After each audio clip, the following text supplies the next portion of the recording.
ಅಡಚಣೆಯೊಂದಿಗೆ ವಿದ್ಯುತ್ ಪೂರೈಕೆಗೆ ಕ್ರಮ. ಗೌರವ್ ಗುಪ್ತಾ. ಕೆಪಿಟಿಸಿಎಲ್ ಇಂಜಿನಿಯರುಗಳ ಸಂಘದ ದಿನಚರಿ ಕ್ಯಾಲೆಂಡರ್ ಬಿಡುಗಡೆ.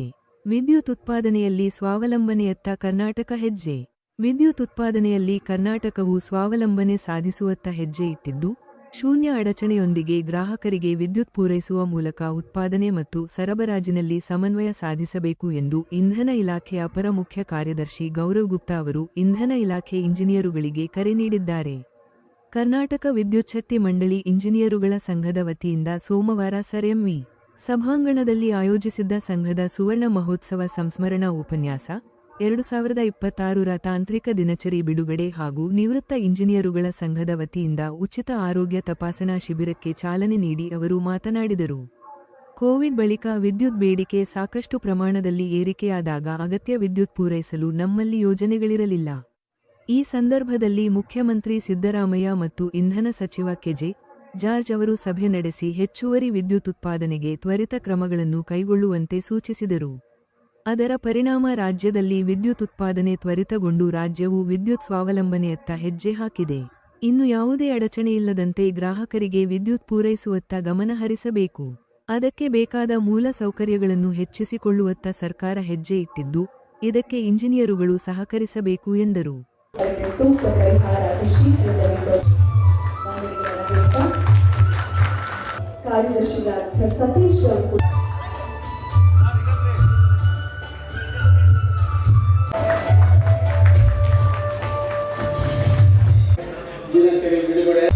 ದಿನಚರಿ ಬಿಡುಗಡೆ ಹಾಗೂ ನಿವೃತ್ತ ಇಂಜಿನಿಯರ್ಗಳಿಗೆ ಅವರ ಮನೆಯಲ್ಲಿಯೇ ಉಚಿತ ಆರೋಗ್ಯ ತಪಾಸಣೆ ಕಾರ್ಯಕ್ರಮಕ್ಕೆ ಚಾಲನೆಯನ್ನು ನಮ್ಮ ಸನ್ಮಾನ್ಯ ಸಚಿವರು ನೀಡಬೇಕಾಗಿತ್ತು. ಅವರ ಅನುಪಸ್ಥಿತಿಯಲ್ಲಿ ಚಾಮುಂಡೇಶ್ವರಿ ವಿದ್ಯುತ್ ಸರಬರಾಜು ಕಂಪನಿಯ ಅಧ್ಯಕ್ಷರು, ಶಾಸಕರು, ಶ್ರೀರಂಗಪಟ್ಟಣ ಕ್ಷೇತ್ರ ರಮೇಶ್ ಬಂಡಿ ಸಿದ್ದೇಗೌಡರು ಇದನ್ನು ನೆರವೇರಿಸಿಕೊಡಬೇಕು. ಹಾಗೆಯೇ ನಮ್ಮ ಇಂಧನ ಇಲಾಖೆಯ ಅಪರ ಮುಖ್ಯ ಕಾರ್ಯದರ್ಶಿಗಳು ಗೌರವ್ ಗುಪ್ತಾ ಸಾಹೇಬ್ರೆ, ನಮ್ಮ ವ್ಯವಸ್ಥಾಪಕ ನಿರ್ದೇಶಕರು ಬೆಂಗಳೂರು ವಿದ್ಯುತ್ ಸರಬರಾಜು ಕಂಪನಿಯ ಡಾಕ್ಟರ್ ಎನ್ ಶಿವಶಂಕರ್ ಸಾಹೇಬ್ರೆ ಹಾಗೂ ಈ ದಿನದ ಉಪನ್ಯಾಸ ನೀಡಲು ಬಂದಿರತಕ್ಕಂಥ ಇಸ್ರೋ ಸಂಸ್ಥೆಯ ವಿಜ್ಞಾನಿಗಳು ಆದಂಥ ಶ್ರೀ ರಮಣಗೌಡ ವಿ ನಾಡೇಗೌಡ ಸಾಹೇಬ್ರೆ ಹಾಗೂ ಎಲ್ಲ ಅತಿಥಿ ಗಣ್ಯಮಾನ್ಯರು. ನಮ್ಮ ತಂಡ ಅಧಿಕಾರಕ್ಕೆ ಬಂದು 1 ತಿಂಗಳಾಗಿದೆ. ಇದು ಮೊದಲನೇ ಕಾರ್ಯಕ್ರಮ ಸರ್. ಆದರೂ ನನಗೆ ತುಂಬ ಹೆಮ್ಮೆ ಅನ್ನಿಸ್ತಾ ಇದೆ. ಕಾರಣ ಇಷ್ಟೇ ಸರ್, ಹಿಂದೆ ನಮ್ಮ ಕಾಂಗ್ರೆಸ್ ಸರ್ಕಾರದ ಅವಧಿಯಲ್ಲಿ ಅನೇಕ ಮಹತ್ವದ ಸಾಧನೆಗಳು ಅಂದರೆ ಕೆಲಸಗಳು ನಮ್ಮ ಇಲಾಖೆಗೆ ಆಗಿತ್ತು.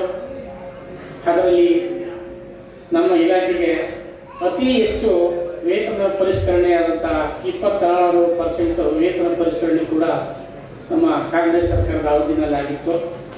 ಹಾಗೆಯೇ ಸುಮಾರು 25,000ಕ್ಕೂ ಹೆಚ್ಚು ನೇಮಕಾತಿಗಳನ್ನು ಕೂಡ ಹಿಂದಿನ 2013ರಿಂದ 18 ಅವಧಿನಲ್ಲಿ ಮಾಡಿಕೊಟ್ಟಿದ್ದು ಸರ್.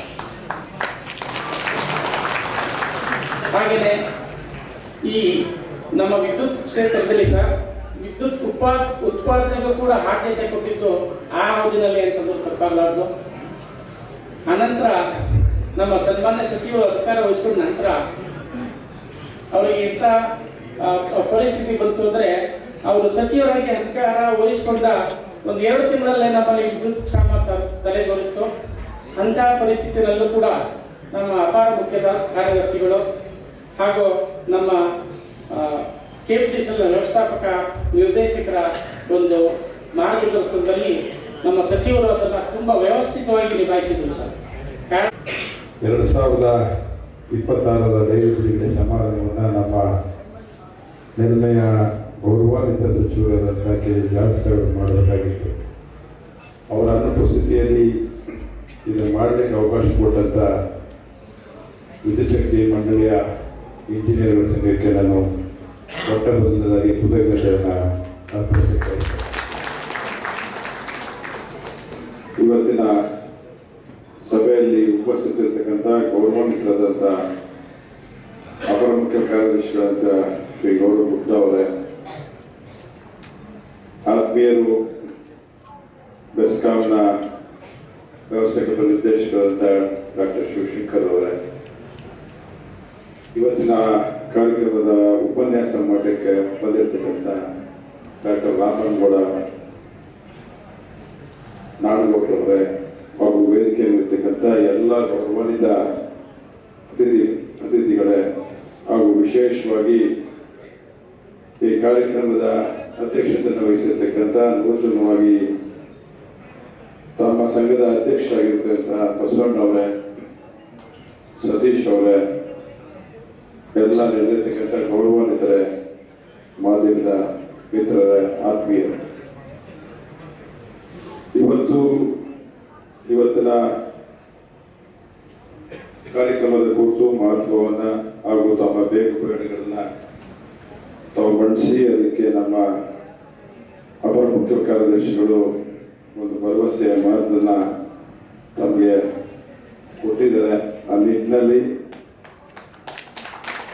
ಕಾಂಗ್ರೆಸ್ ಪಕ್ಷದ ಸರ್ಕಾರ ಸನ್ಮಾನ್ಯ ಸಿದ್ದರಾಮಯ್ಯ ಸಾಹೇಬರ ನೇತೃತ್ವದಲ್ಲಿ, ಜಾರ್ಜ್ ಸಾಹೇಬರ ಮುಂದಾಳತ್ವದಲ್ಲಿ ನೀವೆಲ್ಲ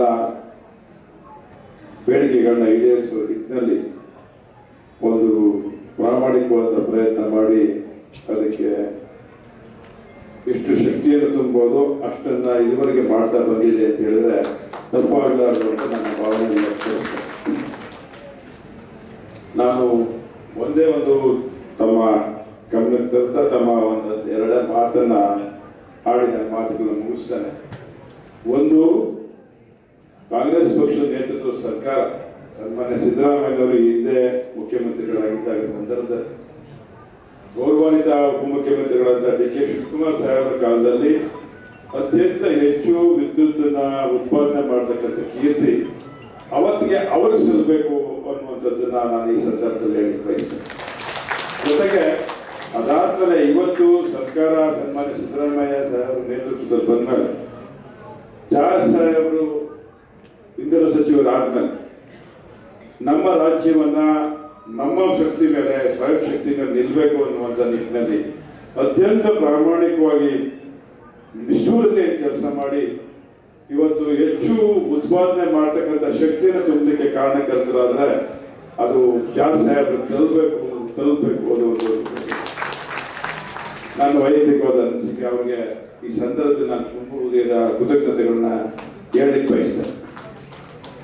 ಇವತ್ತು ರಾಜ್ಯ ಸರ್ಕಾರ ಸುಮಾರು ನಾವು ವಿದ್ಯುತ್ತನ್ನ ಸರಬರಾಜು ಮಾಡೋದ್ರ ಮೇಲೆ ಇವತ್ತಿನ ಬೇಸಿಗೆಯಲ್ಲಿ ನಾವು ನೋಡ್ತಕ್ಕಂಥ ಅನೇಕ ಎದುರುತೊಡರುಗಳ ಮಧ್ಯೆ ಕಟ್ಟುನಿಟ್ಟಿನ ಆದೇಶ ಜಾರಿಗೆ ಅವರು ಸುಮಾರು 6 ಗಂಟೆ 7 ಗಂಟೆ ನಿತ್ಯ ನಿರಂತರ ವಿದ್ಯುತ್ತನ್ನು ಕೊಡಬೇಕು ರೈತರಿಗೆ ಅನ್ನುವಂಥದ್ದು ಒಂದು ಅವರ ಒಂದು ಕಠಿಣವಾದಂಥ ನಿರ್ಧಾರ. ಆದರೆ ಒಂದೊಂದು ಸಂದರ್ಭದಲ್ಲಿ ಯಾಕೆ ಕೊಡಬಾರ್ದು, ನಾವು 12 ಗಂಟೆ ಬೆಳಿಗ್ಗೆ ವಿದ್ಯುತ್ತನ್ನು ಕೊಡಬಾರ್ದು ಅನ್ನುವಂಥ ನಿಟ್ಟಿನಲ್ಲಿ ಅವರ ಆಲೋಚನೆ ತಲುಪಿ ಇವತ್ತು ಕುಸುಂಸಿಯಲ್ಲಿ ಸುಮಾರು 3000 ಮೆಗಾವ್ಯಾಟ್ ವಿದ್ಯುತ್ ಉತ್ಪಾದನೆಯನ್ನು ಅತ್ಯಂತ ಕಡಿಮೆ ದರದಲ್ಲಿ ಉತ್ಪಾದನೆ ಮಾಡಲಿಕ್ಕೆ ಅದು ಚಾಲನೆ ಕೊಟ್ಟಿದ್ದಾರೆ ಅಂತ ಹೇಳಿದ್ರೆ ಅದು ಜಾರ್ಜ್ ಸಾಹೇಬರು ತಲುಪಬೇಕು. ಅವರ ಒಂದು ಕಠಿಣವಾದಂಥ ಶ್ರಮ, ಅವರೊಂದು ಕಠಿಣವಾದ ನಿರ್ಧಾರ, ಮತ್ತೆ ನಮ್ಮ ಅಪರ ಮುಖ್ಯ ಕಾರ್ಯದರ್ಶಿಗಳಾದಂಥ ಗೌರವ್ ಗುಪ್ತಾ ಅವರು ಹಾಗೂ KPTCL MD ಅವರಾದಂಥ ಪಾಂಡೆ ಅವರು ಸಲ್ಲಬೇಕು.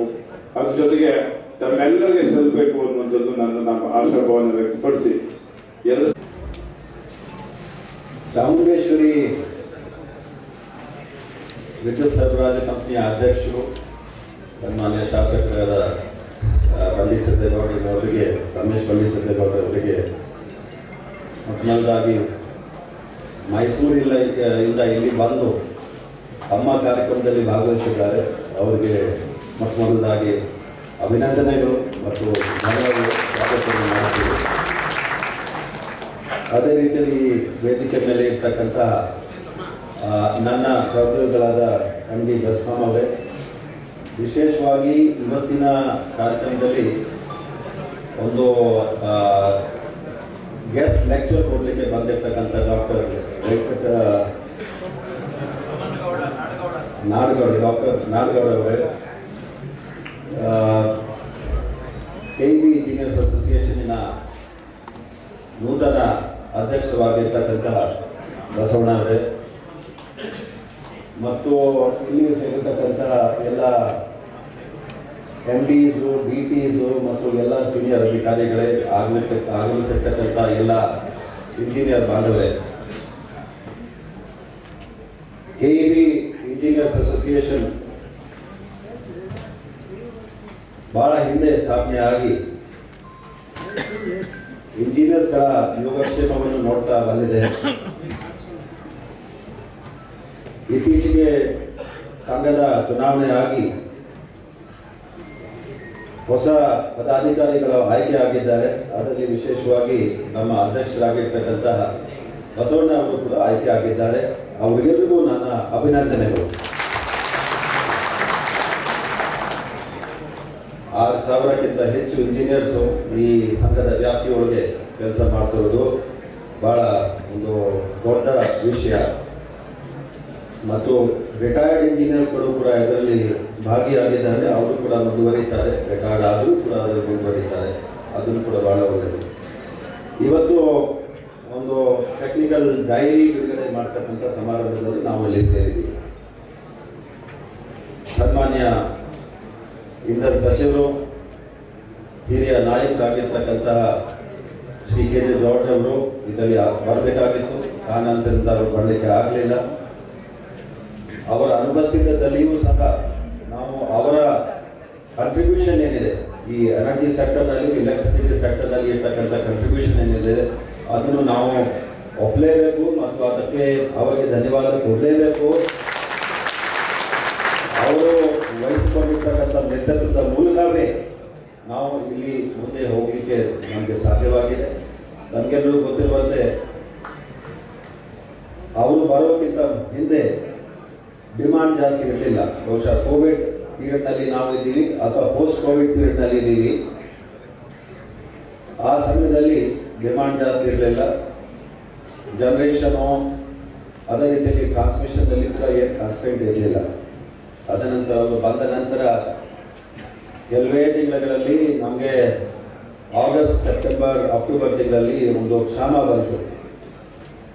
ಆ ಕಾರಣದಿಂದ ಅದು ನಮ್ಮಲ್ಲಿ ಇರ್ತಕ್ಕಂಥ ವ್ಯವಸ್ಥೆ ಸರಿ ಇಲ್ಲ ಅಥವಾ ಎಡಿಕ್ವೇಟ್ ಇಲ್ಲ, ಇನ್ನಷ್ಟು ಮಾಡಬೇಕಾಗಿದೆ ಅಂತ ಹೇಳಿ ಅವರು ವಾರ್ ಫುಟಿಂಗ್ನಲ್ಲಿ ಕೆಲಸವನ್ನು ತೆಗೆದುಕೊಂಡರು. ಮಾನ್ಯ ಮುಖ್ಯಮಂತ್ರಿಗಳು ಕೂಡ ಆ ಸನ್ನಿವೇಶದಲ್ಲಿ ಒಂದು ಮೀಟಿಂಗ್ ಮಾಡಿದವಾಗ ಬಹುಶಃ ತಮ್ಮಲ್ಲಿ ಕೆಲವರು ಭಾಗವಹಿಸಬೇಕು.